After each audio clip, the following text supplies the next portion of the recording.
El cielo de Hanoi, en la fría noche del 18 de diciembre de 1972, parecía tranquilo. La vida en la capital seguía bajo el toque de queda, con los ciudadanos refugiados en sótanos húmedos o en improvisados túneles subterráneos.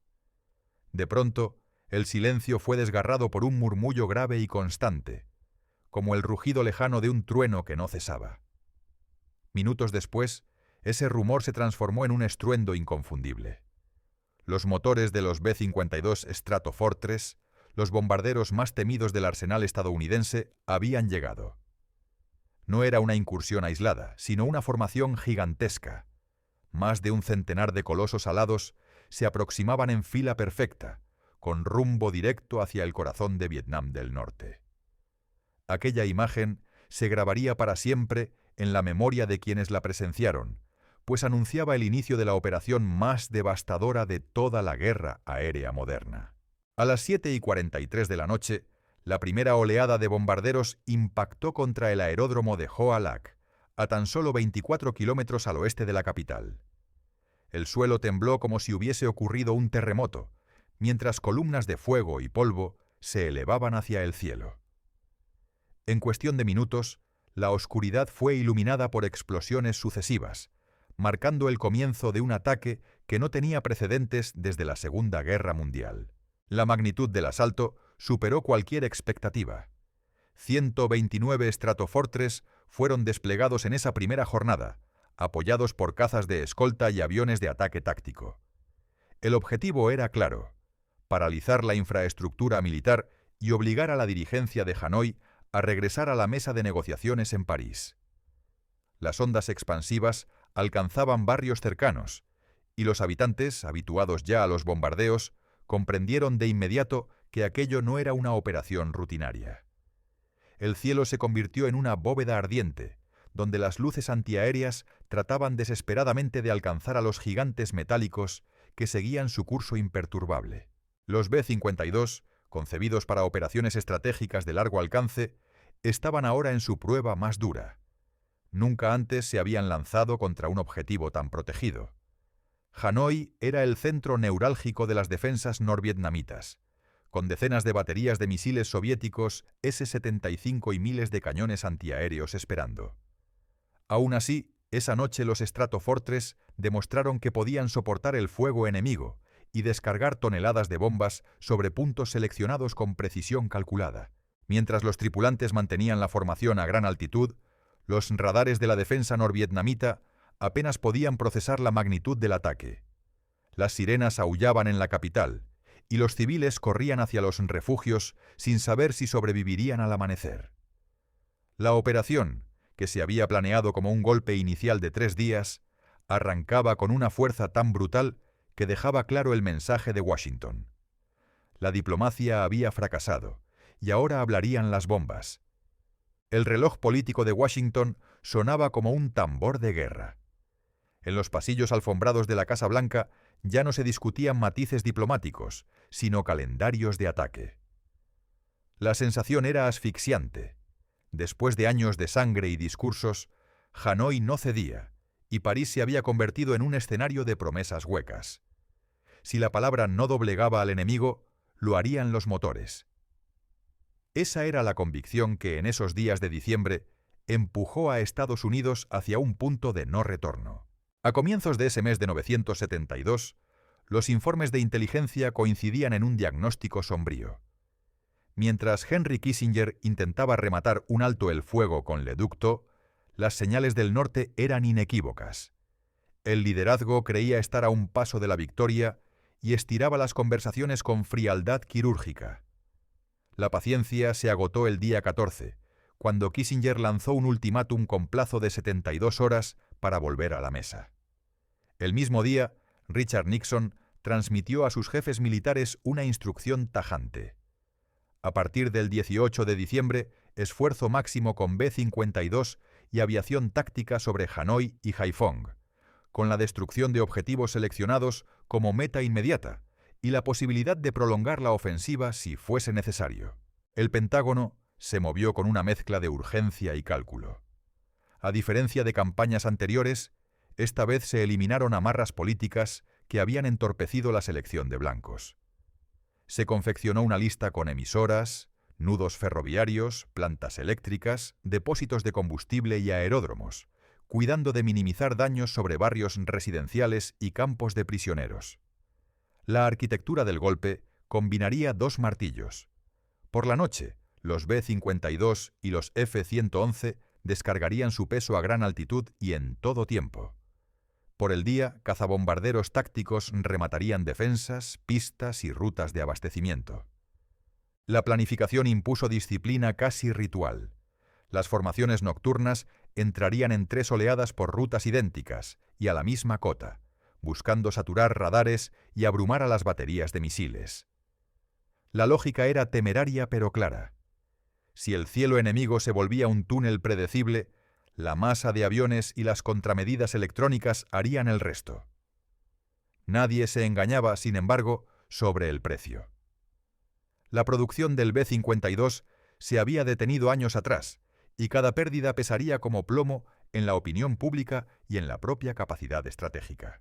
La orden presidencial activó relojes, tanqueros y listas de verificación en Guam y Tailandia. Los gigantes serían la palanca de presión que faltaba en París.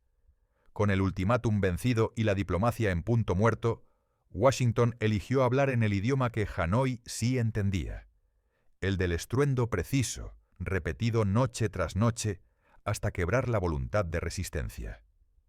El amanecer en la base de Andersen, en la isla de Guam, ofrecía un espectáculo nunca visto desde la Segunda Guerra Mundial. Allí, alineados como bestias en reposo, se extendían casi un centenar de B-52G y más de medio centenar de B-52D. Sus fuselajes plateados relucían bajo el sol tropical, mientras mecánicos, oficiales de tierra y tripulaciones recorrían con prisa cada sección de los colosos. A miles de kilómetros al oeste, en Utapao, Tailandia, otro contingente de más de 50 Stratofortress aguardaba, listo para reducir el tiempo de vuelo hacia Hanoi a apenas 4 horas. La magnitud logística era tan inmensa que las pistas parecían insuficientes para contener semejante enjambre. Los vuelos desde Guam implicaban trayectos de hasta 12 horas, con repostajes en pleno cielo y rutas largas sobre el mar de la China meridional. En cambio, los aparatos estacionados en Tailandia podían golpear con rapidez y regresar en un mismo turno de combate. Era la combinación perfecta. Alcance intercontinental desde el Pacífico y presión sostenida desde el sudeste asiático. La maquinaria de guerra se desplegaba con una sincronización que impresionaba incluso a los veteranos de la Fuerza Aérea. Pero no todos los gigantes eran iguales. El modelo G, más moderno, disponía de motores eficientes y tanques de combustible ampliados, ideales para largas misiones. Sin embargo, su talón de Aquiles estaba en la guerra electrónica. Llevaba menos equipos de interferencia y, por tanto, quedaba más expuesto a los misiles enemigos. El veterano modelo D, en cambio, cargaba con menos autonomía, pero estaba reforzado con los últimos sistemas de contramedidas electrónicas, lo que lo convertía en un objetivo mucho más difícil de abatir. Esta diferencia, aparentemente técnica, marcaría el destino de muchas tripulaciones en las noches siguientes. Las pistas se saturaban durante horas con la lenta y pesada maniobra de despegue de cada Stratofortress. El estruendo de 8 motores por avión hacía temblar los hangares y la selva cercana. Era una coreografía gigantesca, aviones que rodaban, esperaban su turno, aceleraban hasta rugir y levantaban vuelo con las alas cargadas de bombas. Los cielos del Pacífico se llenaban de estelas de humo mientras la formación se organizaba rumbo al norte. Los propios pilotos eran conscientes de que se lanzaban hacia una tormenta. Los rumores sobre las defensas de Hanoi circulaban en cada briefing. Aún así, la preparación psicológica era impecable. Eran veteranos de largas campañas, curtidos en vuelos de 12 horas sin apenas margen para el error. La visión de tantos bombarderos despegando uno tras otro reforzaba la convicción de que, con semejante masa, el enemigo no podría resistir. Era la puesta en escena de un poder aéreo absoluto, listo para abrir el capítulo más violento de la guerra. En Hanoi, la calma previa al ataque era engañosa. Bajo la superficie de la ciudad se extendía un entramado de túneles, refugios y búnkeres improvisados. Sobre ella, oculto en los bosques y a lo largo de los arrozales, aguardaba un arsenal soviético que había convertido a Vietnam del Norte en una fortaleza aérea. 36 batallones de misiles S, 75 Dvina, miles de piezas de artillería antiaérea y cazas MiG-17 y MiG-21 formaban un muro invisible que esperaba el momento de abrir fuego. Para muchos analistas estadounidenses, era el espacio aéreo más defendido del planeta. El arma más temida era el misil Dvina. Diseñado en Moscú, podía alcanzar bombarderos a más de 20 kilómetros de altitud, justo donde los Stratofortress se sentían seguros. Cada batería estaba apoyada por radares de guiado y por un enjambre de cañones de distintos calibres que llenaban el cielo de metralla. Los cazas norvietnamitas, pilotados en buena parte por jóvenes inexpertos, completaban la red, actuando como aguijones veloces contra los bombarderos que se retrasaban o perdían la formación. La noche del 18 de diciembre, cuando la primera oleada estadounidense cruzó el espacio aéreo, la defensa reaccionó con disciplina férrea. Los radares detectaron los ecos de más de un centenar de aviones y las sirenas sonaron con un aullido desesperante. En cuestión de segundos, columnas de fuego ascendieron hacia el cielo, dejando rastros luminosos que se curvaban en busca de los colosos de la Fuerza Aérea. La formación de B-52 parecía avanzar imperturbable, pero en las cabinas los tripulantes observaban los destellos con una mezcla de tensión y fatalismo. Una de las grabaciones de radio que se conserva refleja aquel instante. Entre el ruido estático se escucha la voz de un tripulante exclamando que jamás había visto tanto fuego antiaéreo en su vida. No exageraba. Cada giro, cada cambio de altitud era acompañado por explosiones cercanas que sacudían los fuselajes. La disciplina de vuelo exigía mantener la ruta pese a las detonaciones, un acto de valor que convertía a cada tripulación en rehén de la propia estrategia. Los primeros impactos no tardaron en llegar. Algunas estelas se cruzaron de lleno contra los Stratofortress, arrancando alas o incendiando motores. Ver a un gigante de casi 70 metros caer envuelto en llamas fue una visión que estremeció incluso a los defensores. Sin embargo, la masa seguía avanzando y descargando bombas sobre los blancos. El cielo de Hanoi, iluminado por trazadoras y explosiones, se había transformado en un infierno donde cada minuto costaba vidas y cada segundo decidía el destino de la operación. El cielo sobre Hanoi se convirtió en un tablero de muerte la noche del 18 de diciembre. Los bombarderos estadounidenses avanzaban en 3 oleadas perfectamente calculadas, como un martillo que caía una y otra vez en el mismo punto. Cada oleada repetía la ruta de la anterior, a la misma altitud y en idéntica formación. Para los estrategas del Pentágono era una forma de saturar radares y simplificar la navegación nocturna. Para los artilleros norvietnamitas, en cambio, era una bendición que permitía afinar puntería con cada minuto que pasaba. Las explosiones iluminaron el cielo con un resplandor constante. Desde tierra, parecía que el firmamento se desgarraba en fragmentos incandescentes. Los cañones antiaéreos disparaban sin cesar, creando auténticas murallas de fuego. Los proyectiles trazadores dibujaban líneas verdes y rojas que se cruzaban en todas direcciones. En las cabinas de los B-52, los pilotos mantenían la velocidad y la altitud a pesar de las sacudidas. La tensión era tal que algunos tripulantes mordían la boquilla de oxígeno hasta hacerse sangrar. El momento más crítico llegaba tras soltar la carga. Durante el giro de salida, los Stratofortress quedaban expuestos a las baterías de misiles, incapaces de maniobrar con rapidez. Fue allí donde se concentraron los impactos más letales. En cuestión de segundos, varios bombarderos fueron alcanzados. Uno de ellos explotó en el aire, convirtiéndose en una bola de fuego que cayó sobre los arrozales.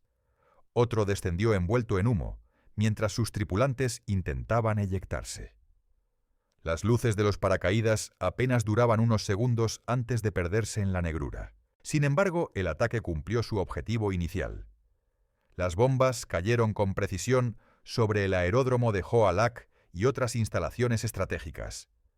Los hangares ardieron, las pistas quedaron agrietadas y los depósitos de combustible se incendiaron como antorchas gigantes. El estruendo era tan colosal que en la propia Hanoi las ventanas temblaban y las paredes se resquebrajaban.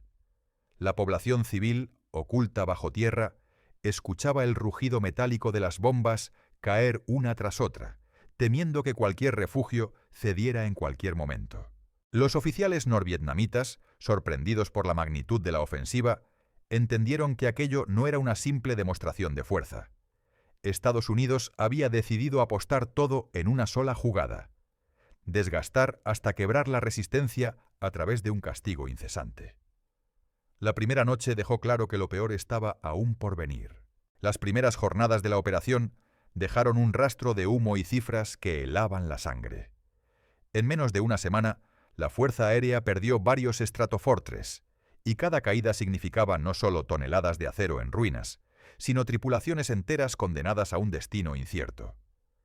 De los 92 hombres que se vieron envueltos en incidentes a lo largo de la campaña, una parte logró regresar a casa, otros fueron capturados y no pocos jamás volvieron a ser vistos. La estadística se convirtió en drama personal, multiplicado por cada familia que esperaba noticias en Estados Unidos. En las noches más duras, la defensa norvietnamita ajustó sus tácticas con precisión letal. Al detectar que las formaciones mantenían rutas idénticas, concentraron el fuego en los giros posteriores al bombardeo, cuando los gigantes no podían maniobrar. Allí cayeron varios B-52, alcanzados por misiles que arrancaban alas y motores en cuestión de segundos. Los que lograban eyectarse descendían lentamente en paracaídas, expuestos a la mirada de una población que los recibía como enemigos abatidos en su propio territorio. En los centros de mando de Saigón y Washington, los informes llegaban con una mezcla de orgullo y luto. Por un lado, la operación cumplía con sus objetivos estratégicos. Las instalaciones militares y logísticas del norte sufrían daños colosales. Por otro, la cifra de pérdidas amenazaba con minar la confianza en el plan. Nixon y Kissinger sabían que cada bombardero destruido era munición política para los opositores de la guerra en el Congreso. Sin embargo, retroceder a esas alturas significaba reconocer la derrota, y eso estaba fuera de toda discusión. Los aviadores que regresaban narraban escenas de auténtica pesadilla. Algunos describían cómo los fragmentos de un aparato alcanzado pasaban a metros de sus cabinas. Otros recordaban el brillo de los misiles ascendiendo como lanzas en la oscuridad. En los bares de oficiales, el ambiente oscilaba entre la tensión y un fatalismo resignado. Cada noche podía ser la última. Aún así, nadie dudaba en volver a subir a bordo. La disciplina de hierro de la Fuerza Aérea mantenía en marcha el engranaje, aunque el precio en hombres y máquinas fuese cada vez más alto. Entre el 18 y el 22 de diciembre, Hanoi y Haiphong se transformaron en ciudades sitiadas desde el aire. Cada noche los Stratofortress regresaban en oleadas, y cada día la aviación táctica completaba la faena con ataques sobre puentes, vías férreas y concentraciones militares. Las sirenas se habían vuelto parte del paisaje sonoro. Los habitantes bajaban a los refugios casi por instinto, como si el estruendo de los motores fuese ya un reloj que marcaba la rutina del terror. Los objetivos más castigados fueron las instalaciones logísticas, depósitos de combustible que ardían durante días, centrales eléctricas reducidas a ruinas humeantes y talleres ferroviarios convertidos en escombros. El puerto de Haiphong, vital para la llegada de suministros soviéticos, sufrió una oleada tras otra de ataques que dejaron barcos hundidos y grúas retorcidas como esqueletos. Los convoyes norvietnamitas apenas lograban moverse por carreteras bombardeadas sin descanso, y el suministro de armamento hacia el frente sur empezó a resentirse de manera crítica. La presión también alcanzaba a los defensores. Aunque los misiles S-75 seguían causando estragos, la intensidad de los bombardeos obligaba a las baterías a disparar por encima de su capacidad. El consumo de misiles era tan alto que en varias jornadas las reservas estuvieron a punto de agotarse. La artillería antiaérea, aunque abundante, se veía desbordada ante la magnitud de las formaciones enemigas. Cada noche era una lucha de desgaste en la que el cielo se llenaba de explosiones, bengalas y estelas incandescentes. En esas jornadas, los estadounidenses perfeccionaron su coordinación. Los cazas F-4 Phantom y los bombarderos tácticos A-6 y A-7 golpeaban las defensas antes de la llegada de los B-52, abriendo corredores momentáneos en medio del infierno antiaéreo. Aún así, las pérdidas continuaban. Un bombardero alcanzado significaba minutos de angustia para toda la formación, viendo cómo un compañero caía envuelto en llamas hacia los arrozales. La moral en Hanoi se mantenía gracias a la propaganda, que exaltaba cada avión derribado como una victoria heroica.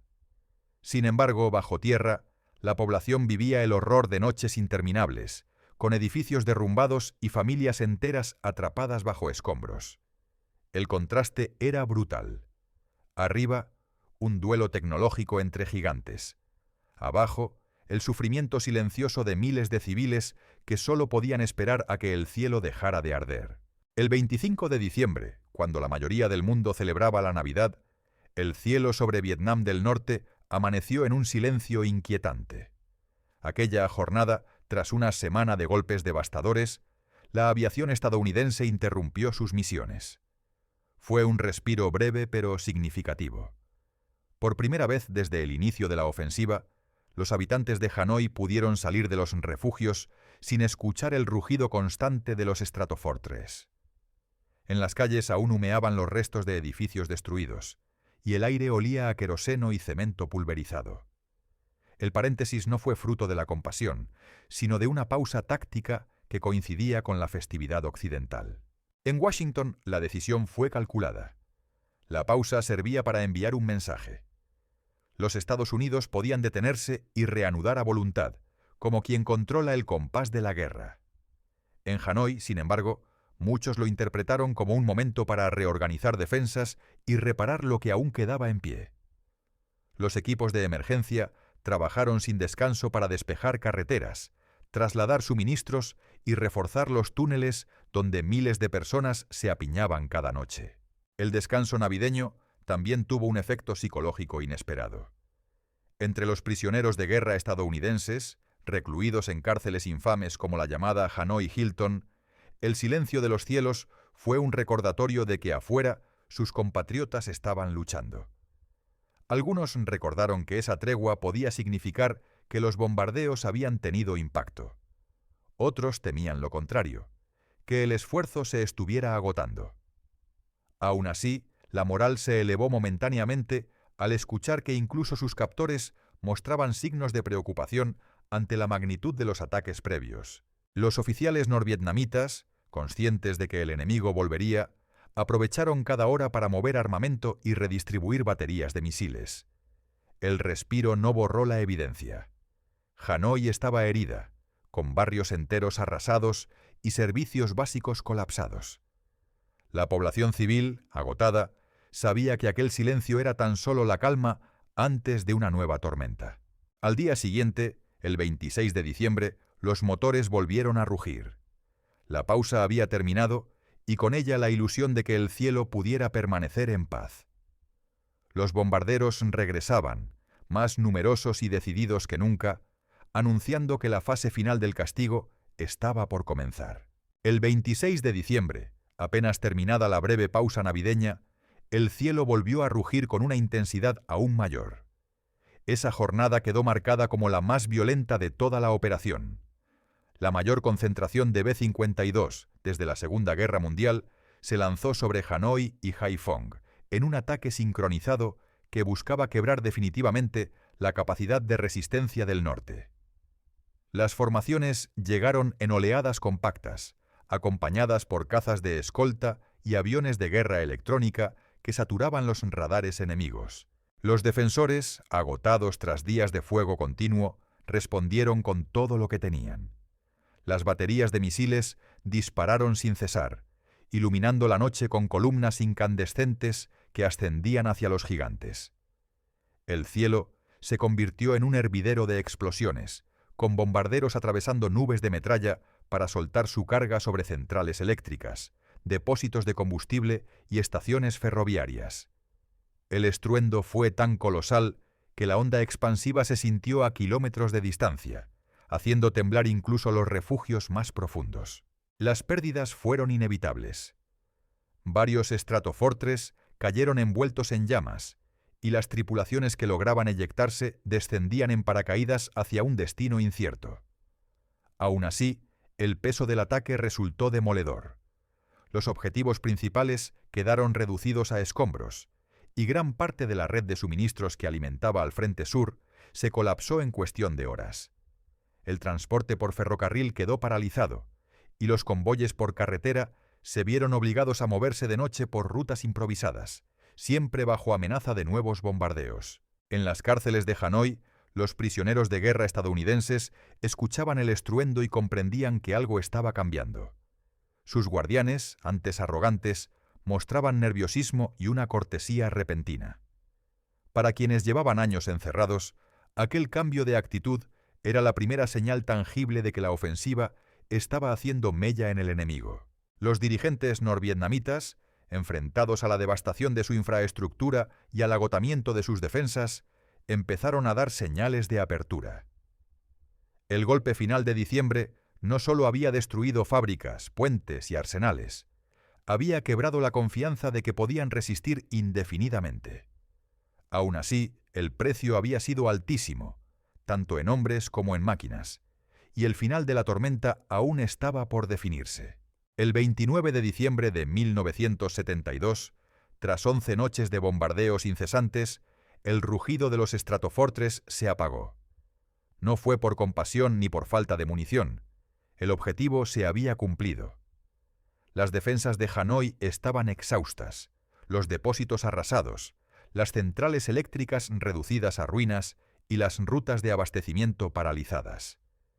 En menos de 2 semanas, los B-52 habían volado más de 700 salidas nocturnas, descargando 15.000 toneladas de bombas, mientras la aviación táctica completaba otros cientos de incursiones diurnas.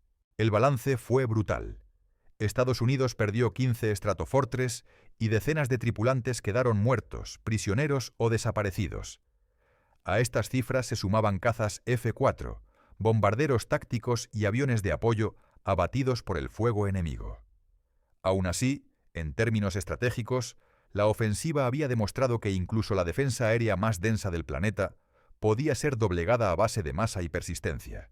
En Hanoi, los dirigentes comunistas comprendieron que prolongar la resistencia solo conduciría a un desgaste insostenible. Los misiles soviéticos escaseaban, la artillería estaba al límite y la población civil sufría una devastación creciente. La imagen de barrios enteros reducidos a cascotes y la interrupción de suministros vitales dejaron en claro que la maquinaria del norte no podía seguir funcionando bajo ese castigo. En París, los diplomáticos recibieron las primeras señales de apertura. Las conversaciones, estancadas durante meses, se reanudaron con un aire distinto. Ya no se trataba de estirar el tiempo, sino de evitar un colapso mayor. Los bombardeos habían arrancado de Hanoi lo que la diplomacia sola no había logrado. El costo fue alto, pero la presión surtió efecto.